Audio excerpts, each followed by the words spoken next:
In progress.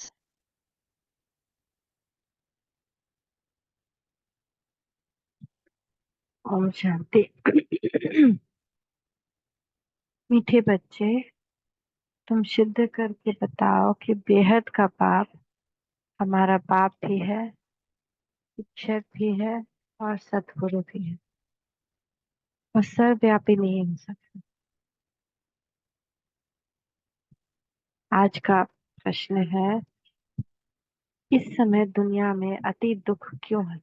दुख का कारण सुनो। सारी दुनिया पर इस समय राहु की दशा है। राहु क्या करता है? बुद्धि को विपरीत दिशा में मोड़ देता है। जो करना चाहिए उससे विपरीत काम करते हैं सभी। इसी कारण दुख है। तो वृक्षपति बाप जब आते हैं तब पर बृहस्पति की दशा बैठती है। सत्युग त्रेता में बृहस्पति की दशा है।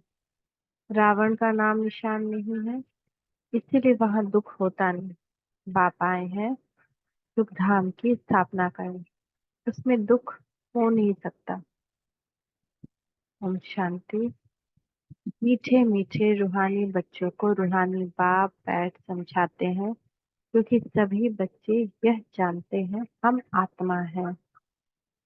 हमने अपने घर से हम बहुत दूर से यहाँ आते हैं, आकर इस शरीर में प्रवेश करते हैं पाठ बजाने। पाठ आत्मा ही बजाते। यहाँ बच्चे बैठे हैं अपने को आत्मा समझ बाप की याद में, क्योंकि बाप ने समझाया है याद से तुम बच्चों के जन्म जन्मांतर के पाप भस्म होंगे। इसको योग भी नहीं कहना चाहिए, क्योंकि योग तो सन्यासी लोग, स्टूडेंट का टीचर से भी योग होता है, बच्चों का बाप से योग होता है। यह है आत्माओं और परमात्माओं का, अर्थात बच्चों और बाप का मेला। यह है कल्याणकारी मिलन। बाकी तो सब है अकल्याणकारी। पतित दुनिया है ना। तुम जब प्रदर्शनी व म्यूजियम में समझाते हो तो आत्मा और परमात्मा का परिचय देना ठीक है।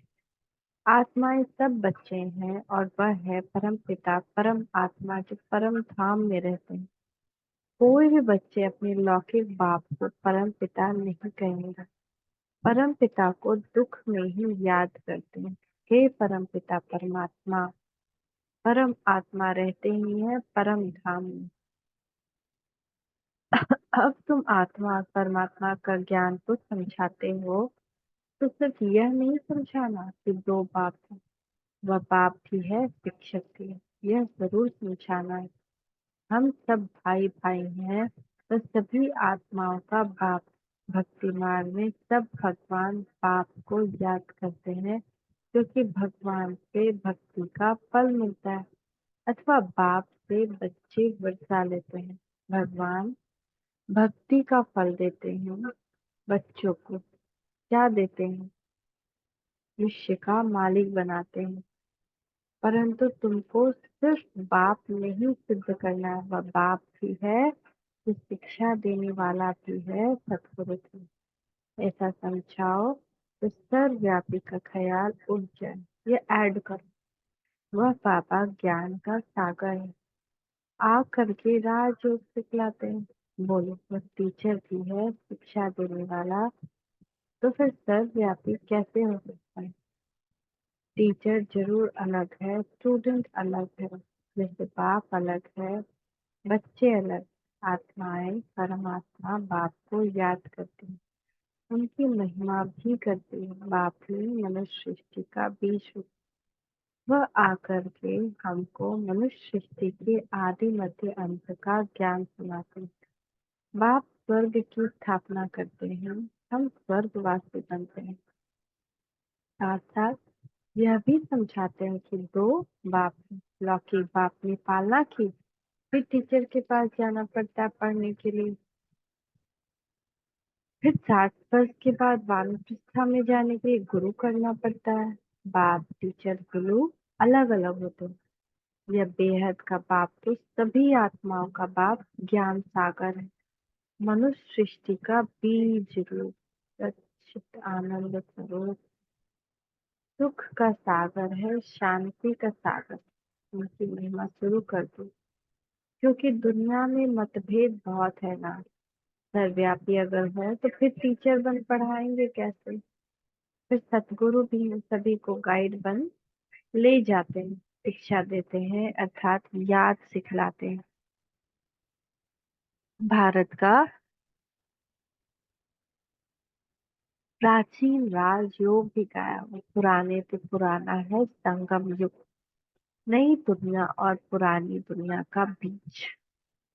तुम समझते हो आज से 5,000 वर्ष पहले बाप ने आकर अपना बनाया था, और हमारा टीचर सतगुरु भी बना था। पर सिर्फ हमारा बाबा नहीं, वह तो ज्ञान का सागर अर्थात टीचर भी हमको शिक्षा देते, सृष्टि के आदि मध्य का राज समझाते हैं। क्योंकि बीज रूप वृक्षपति है, वह जब भारत में आते हैं तब भारत पर बृहस्पति की दशा बैठती है। सत्युग में सब सदा सुखी देवी देवता होते हैं, सब पर बृहस्पति की दशा बैठती है। फिर जब दुनिया तमो प्रधान होती है तो सभी पर राहु की दशा बैठती है। वृक्षपति को कोई भी जानते नहीं,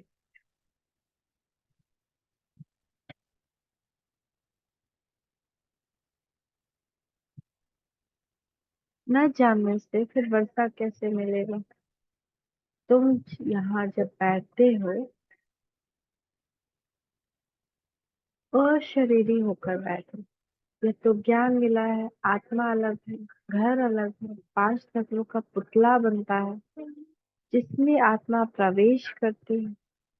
सब का पाठ मूंढा हुआ है। पहले पहले मुख्य बात यह समझानी है कि बाप सुप्रीम बाप है, सुप्रीम टीचर है। लौकिक बाप टीचर गुरु का कॉन्ट्रास्ट बताने से झट समझेंगे, डिबेट नहीं करेंगे।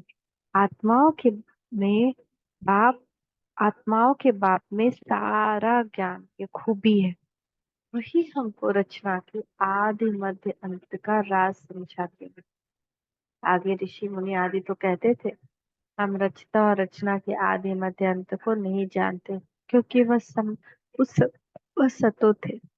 हर चीज सत प्रधान सतो रजो तमो में आती है, नई से पुरानी जरूर होती है। तुमको इस सृष्टि चक्र की आयु का भी मालूम है। मनुष्य भूल गए हैं कि इनकी आयु कितनी है। बाकी ये शास्त्र आदि सब भक्ति मार्ग के लिए बनाते हैं, बहुत कपोड़े लिखती है। सबका बाप तो एक ही है, सदगति दाता एक, गुरु अनेक, सदगति करने वाला सदगुरु एक ही होता है। सदगति कैसे होती है वह भी तुम्हारी बुद्धि में है। आदि सनातन देवी देवता धर्म को ही सदगति कहा जाता है। वहाँ थोड़े मनुष्य ही होते हैं, अभी तो कितने ढेर मनुष्य हैं।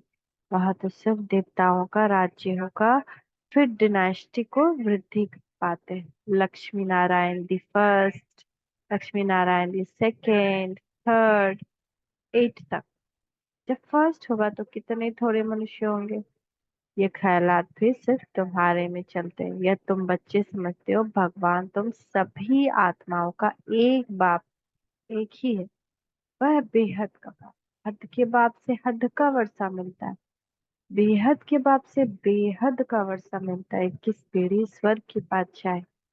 21 पीढ़ी अर्थात जब बुढ़ापा होता है तब शरीर छोड़ते हैं, वहां अपने को आत्मा जानते हैं। यह देह अभिमानी होने कारण जानते नहीं कि आत्मा ही एक शरीर छोड़ दूसरा लेती है। अब देह अभिमानियों को आत्मा अभिमानी कौन बनावे? इस समय एक भी आत्म अभिमानी नहीं है, बाप ही आकर आत्म अभिमानी बनाते। वहां यह जानते हैं आत्मा एक बड़ा शरीर छोड़ छोटा बच्चा जाकर बनेगा। सर्प का भी मिसाल है, यह सर्प भ्रमरी आदि के मिसाल सब यहाँ के हैं। और इस समय के हैं, जो फिर भक्ति मार्ग में भी काम में आते हैं। वास्तव में ब्राह्मणिया तो तुम हो, जो विष्टा के कीड़ों को भू भू कर मनुष्य से देवता बना देते हैं। बाप में नॉलेज है ना, वही ज्ञान का सागर है, शांति का सागर है। सभी शांति मांगते रहते हैं, शांति देवा किसको पुकारते हैं? जो शांति का दाता अथवा सागर है उसकी महिमा भी गाते हैं, परंतु अर्थ रहित। कह देते समझते कुछ भी नहीं। बाप कहते हैं यह वेद शास्त्र आदि सब भक्ति मार्ग है। तिरछत जन जन भक्ति करनी कितने ढेर शास्त्र, मैं कोई शास्त्र पढ़ने से नहीं मिलता हूँ। मुझे पुकारते भी है आकर पावन बना। यह है तमो प्रधान किचड़े की दुनिया जो कोई काम की नहीं। कितना दुख है, दुख कहाँ से आए। बाप ने तो तुमको बहुत सुख दिया था, फिर तुम सीढ़ी कैसे उतरे। गाया भी जाता है ज्ञान और भक्ति। ज्ञान बाप सुनाते हैं, भक्ति रावण सिखलाते हैं। देखने में न बाप आता है न रावण आता है, दोनों को इन आंखों से नहीं देखा जाता, आत्मा को समझा जाता है। हम आत्मा है तो आत्मा का बाप भी जरूर है। बाप भी टीचर भी बनते हैं, और कोई ऐसा होता ही नहीं। अभी तुम 21 जन्म के लिए सदगति को चक्र लेते हो, फिर गुरु की दरकार ही नहीं रहती। बाप सबका बाप भी है तो शिक्षक भी है, पढ़ाने वाला, सबकी सदगति करने वाला सुप्रीम गुरु भी है। तीनों का तो सर्वव्यापी नहीं कह सकते, वो तो सृष्टि के आदि मध्य अंत को का राज बताते हैं। मनुष्य याद भी करते हैं, हे पतित पावन आओ, सर्व के सदगति दाता आओ, सबका दुख हरो सुख दो, हे गॉड फादर, हे लिबरेटर। फिर हमारा गाइड भी बनो ले चलने के लिए। इस रावण राज्य से लिबरेट करो। रावण राज्य कोई लंका में नहीं है, ये सारी धरनी जो है उसमें इस समय रावण राज्य है। राम राज्य सिर्फ सतयुग में ही होता है। भक्ति मार्ग में मनुष्य कितना मूंझ गए हैं। अभी तुमको श्रीमत मिल रही है श्रेष्ठ बनने के लिए। सतयुग में भारत श्रेष्ठाचारित पूजित, अभी तक भी उन्हों को पूजते रहते हैं। भारत पर बृहस्पति की दशा थी तो सतयुग था। अभी राहु की दशा में देखो भारत का क्या हाल हो गया है। सब अनराइटियस बन पड़े हैं, क्योंकि बुद्धि विपरीत हो जाती है ना राहु की दशा से। बाप राइटियस बनाते हैं, रावण अनराइटियस बनाते हैं। कहते भी हैं राम राज्य चाहिए।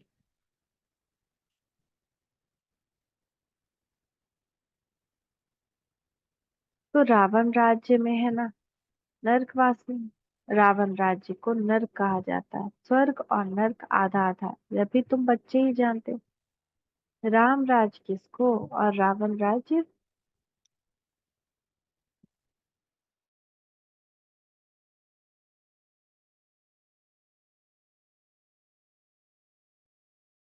किसको कहा जाता है, तो पहले पहले निश्चय बुद्धि बनाना है। वह हमारा बाप है। हम सब आत्माएं ब्रदर्स।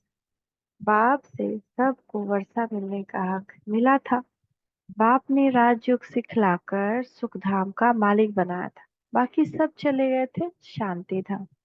यह बच्चे भी जानते हैं वृक्षपति है चैतन्य, सच्चित आनंद स्वरूप है। आत्मा सत्य भी है चैतन्य भी है। बाप भी सत्य है चैतन्य है वृक्षपति है। यह उल्टा झार है ना, इसका बीज ऊपर में है। बाप ही आकर समझाते हैं, जब तुम तमो प्रधान बन जाते हो तो बाप सतो प्रधान बनाने आते हैं। हिस्ट्री ज्योग्राफी रिपीट होती है। अब तुमको कहते हैं हिस्ट्री ज्योग्राफी। अंग्रेजी अक्षर नहीं बोलते, हिंदी में कहेंगे इतिहास भूगोल। अंग्रेजी तो सब लोग पढ़ते ही हैं, समझते हैं भगवान ने गीता संस्कृत में सुनाई। अब श्री कृष्ण सत्युग का प्रिंस, वहाँ यह भाषा थी ऐसा तो लिखा हुआ नहीं है। भाषा है जरूर, जो जो राजा होता है उसकी भाषा अपनी होती है। सत्युग राजाओं की भाषा अपनी होगी, संस्कृत वहाँ नहीं है। सत्युग की रस्म रिवाज ही अलग, कलयुग मनुष्यों की रस्म रिवाज। भगवान ने कभी भी गीता संस्कृत में नहीं सुनाई। कोई भी भगवान ने संदेश दिया संस्कृत में नहीं सुनाया, तो समझेगा कौन। उन्होंने हिंदी में सुनाया। और सत्युग में तो संस्कृत ऐसे भी नहीं होता है, वहां पे कोई और हिंदी से रिलेटेड पाली या कोई ऐसी भाषा होती है। अब हिंदी ही से मिलती जुलती भाषा होती है वहाँ। तो बाबा कह रहे हैं कलयुगी मनुष्य की रस्म रिवाज अलग। तुम सब मीराएं हो जो कलयुगी लोक लाज कुल की मर्यादा पसंद नहीं करती हो। तुम कलयुगी लोक लाज छोड़ती हो तो झगड़ा कितना होता है। तुमको बाप ने श्रीमत दी है, काम महाशत्रु है, इस पर जीत प्राप्त करो। जगत जीत बनने वालों का ये चित्र भी सामने है। तुमको तो बेहद के बाप से राय मिलती है कि विश्व में शांति स्थापन कैसे होगी।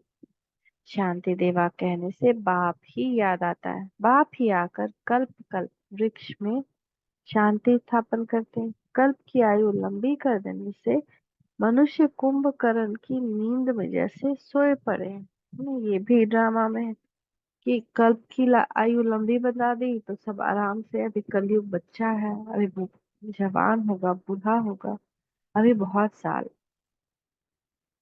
पहले पहले तो मनुष्य को यह पक्का निश्चय कराओ कि वह हमारा बाप भी है, टीचर भी। टीचर को सर्वव्यापी कैसे कहें। तुम बच्चे जानते हो बाप कैसे आकर हमको पढ़ाते हैं। तुम उनकी बायोग्राफी को जानते हो। बाप आते ही हैं नर को स्वर्ग बनाने, टीचर भी हैं, फिर साथ भी ले जाते हैं। आत्माएं तो अविनाशी हैं। वह अपना पूरा पाठ बजाकर घर जाते। ले जाने वाला गाइड भी तो चाहिए ना, दुख से लिबरेट करते। फिर गाइड बन सबको ले जाते हैं। अच्छा, मीठे मीठे सिक्के लदे बच्चों प्रति माता पिता बाप दादा का याद प्यार और गुड मॉर्निंग। रूहानी बाप की रूहानी बच्चों को नमस्ते। हम रूहानी बाप की रूहानी माता पिता बाप दादा को, हम रूहानी बच्चों की रूहानी माता पिता बाप दादा को याद प्यार गुड मॉर्निंग, नमस्ते बाबा नमस्ते, शुक्रिया बाबा शुक्रिया। धारणा के लिए मुख्य सार। कलयुगी लोक लाज कुल की मर्यादा छोड़ ईश्वरीय कुल की मर्यादाओं को धारण करना है। कलयुगी लोक लाज कुल की मर्यादा छोड़ ईश्वरीय कुल की मर्यादा को धारण करना है। अशरीरी बाप जो सुनाते हैं वह अशरीरी होकर सुनने का अभ्यास पक्का करना है। जैसे क्या होता है ईश्वरीय लोक कुल की मर्यादा, जैसे शादी, कहते हैं ना, अरे घर में बेटी बैठी है, सब क्या कह रहा है कि क्यों नहीं शादी हो रहा है ना। तो वो ईश्वरीय लोक लाज, कलयुगी लोक लाज कुल की मर्यादा है। ऐसी बहुत सारी चीजें हैं ना। तो अब सफेद कपड़ा पहन लिया, तो सफेद कपड़ा पहन लिया उसमें भी सब लोग बोलेंगे कि अरे ये क्या है। तो ये बाबा बोल रहे बहुत सारी जो ईश्वरीय मर्यादा है। प्याज लहसुन छोड़ दिया तो उसमें भी बहुत लोग बोलते हैं, घर में क्वेश्चन उठाते हैं सब जगह पे। और सेंटर जाना शुरू किया, सेवा करनी शुरू की। तो कहीं कहाँ ना कहीं ईश्वरीय मर्यादाओं का पालन करना, जैसे एक एग्जाम देना है कि आपको निश्चय बुद्धि आपकी कितनी है। तो कलयुगी लोक लाज कुल की मर्यादा छोड़ ईश्वरीय कुल की मर्यादाओं को धारण करना है। अशरीरी बाप जो सुनाते हैं वह अशरीरी होकर सुनने का अभ्यास पक्का करना। बेहद का बाप बाप भी है, टीचर भी है, सदगुरु भी। ये कॉन्ट्रास्ट सभी को समझाना है, सेवा करनी है। ये सिद्ध करना है कि बेहद का बाप सर्वव्यापी नहीं है, भगवान सर्वव्यापी नहीं है। भगवान की शरण में आओ तभी कल्याण होगा। वो सर्वव्यापी है ही नहीं। वरदान देखें बाप दादा का वरदानी हस्त अपने मस्तक के ऊपर। हद के नाज नखरों से निकल, न हद के नाज नखरों से निकल, रूहानी नाज में रहने वाले प्रीत बुद्धि भवा। बहुत हद के नाज नखरे क्या होते हैं। किसी ने मेरे अनुसार कर्म नहीं किए, बोल नहीं बोले, है ना, तो रुष्ट हो जाते हैं। तो ये हद के नाज नखरे, तो इससे निकलकर रूहानी नाज में रहना। मुझे कौन मिला, अंदर ही अंदर। तो कई बच्चे हद के स्वभाव संस्कार के नाज नखरे बहुत करते हैं। जहाँ मेरा स्वभाव मेरा संस्कार ये शब्द आता है, वहाँ ऐसे नाज नखरे शुरू हो जाते हैं। मेरे मेरे नियम, मेरी मर्यादाएं, मेरा पसंद, मेरा मेरा मेरी विचार, मेरी धारणाएं, मेरे अनुसार नहीं हुआ तो वो गलत। तो ये चीज को बाबा आज बता रहे कि ये क्या हद का, इस दुनिया के इस जन्म का है, कुछ पिछले जन्म का है, लेकिन कलयुगी दुनिया का अडॉप्ट किया हुआ है। यानी द्वापर से जब विकार आए तभी हमें ये सारी चीजें आई। तो ये जो हद के स्वभाव संस्कार, ये जो मेरा शब्द है, ये मेरा शब्द ही फेरे में लाता है, लेकिन जो बाप से भिन्न है वह मेरा है ही नहीं। मेरा स्वभाव बाप के स्वभाव से भिन्न नहीं हो सकता। मैं आत्मा उस परमात्मा की संतान हूँ। जब वो निरहंकारी है, जब वो कभी नहीं क्वेश्चन उठा रहा हमारे पे, गन नहीं तान रहा, बंदूक नहीं तान रहा, क्वेश्चन नहीं कर रहा है, तो फिर हमको भी उन्हीं की तरह निर्मल स्वभाव और निष्काम सेवाधारी, बहुत सारी चीजें हैं बाबा की। निराकारी, निराकारी स्वरूप में हमको रहने की प्रैक्टिस करनी है। निर्विकारी, काम क्रोध लोभ मोह अहंकार, इसके जितने कच्चे बच्चे सबसे दूर रहना। इसलिए बाबा कहते हैं मेरा स्वभाव बाप के स्वभाव से भिन्न हो नहीं सकता। इसलिए हद के नाज नखरे से निकल, रूहानी नाज मेरा। प्रीति बुद्धि बन, मोहब्बत की प्रीत के नखरे भल करो। प्रीत बुद्धि बन, मोहब्बत की प्रीत के नखरे भल करो। भगवान से, है ना, सिर्फ भगवान से ही मोहब्बत की प्रीत के नखरे करने, बाकी हद के नाज नखरे से निकल जाना। लोगन बाप से, सेवा से और परिवार से मोहब्बत है तो मेहनत छूट जाए। अगर बाप से प्यार है, सेवा से प्यार है और बाप के परिवार ब्राह्मण परिवार से प्यार है, तो कोई भी मेहनत नहीं लगेगी, मेहनत से छूट जाए। ओम शांति, ओम शांति, ओम शांति।